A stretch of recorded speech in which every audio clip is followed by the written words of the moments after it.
Welcome to EDU World Space. In this problem, we are told we have a floodlight here that's attached to a cantilever beam that's attached to a pole that's supporting it above the ground. Then we also have a cable here that helps to support this cantilever.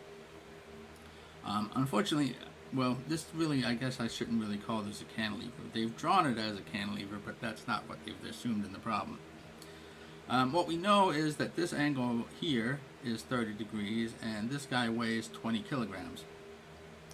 So if we draw a force by a diagram for this beam here, we have the tension from the cable, the weight of the floodlight, reaction forces from where it's attached to the pole, and as they've drawn it, there's a flange here which actually would create a moment at this point.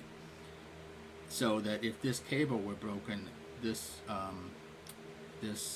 beam would still possibly support itself because of this flange here. But in the problem, what they've assumed is that this is a pivot point, so that if we cut this, then this would obviously just rotate down. So if we sum moments about this point, we get minus m. So I've kept m in the problem for the time being. So counterclockwise is positive, so we have minus m. And then t sine theta is the vertical component of the tension in the cable, and so we multiply that by L to get the moment from that. And then we have m minus mgl from the weight of the floodlight. And we know everything in here, well, except for m and t. And so we get t equals m over L plus mg all times cosecant of theta. And we'd be stuck there unless we assume that m is 0. And if we do, we get that t equals mg cosecant of theta, which is 392 newtons.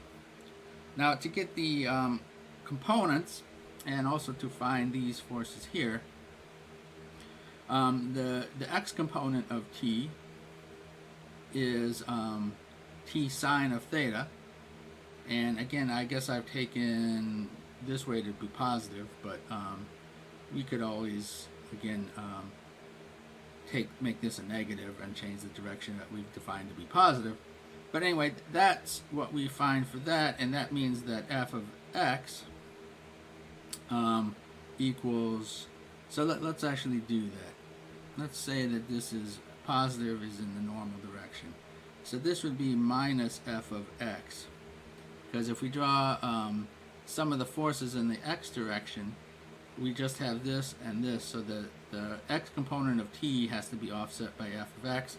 So f of x becomes 196 newtons. The y component, obviously we can just take t cosine theta, and that becomes 340 newtons. And that happens to be also what the weight is. So if we sum forces in the vertical direction, we see that the t in the vertical, the y component of t offsets the weight, which means that f of y is 0. They then ask us to take moments about this point, and if we do that, we immediately find that if m is 0, then f of y has to be 0 also, because the only thing causing a moment about this point is this force, and because all these other forces act through this point.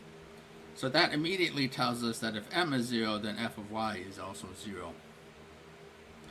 And if we sum forces in the say vertical direction here, we have t sine theta equals mg, because f of y is 0, so we get t is 392 newtons as we had before. And then the components, obviously f of x is the x component, or is minus, I should say, the x component of the force t vector, and that's 196 newtons. And then we can also figure out t of y.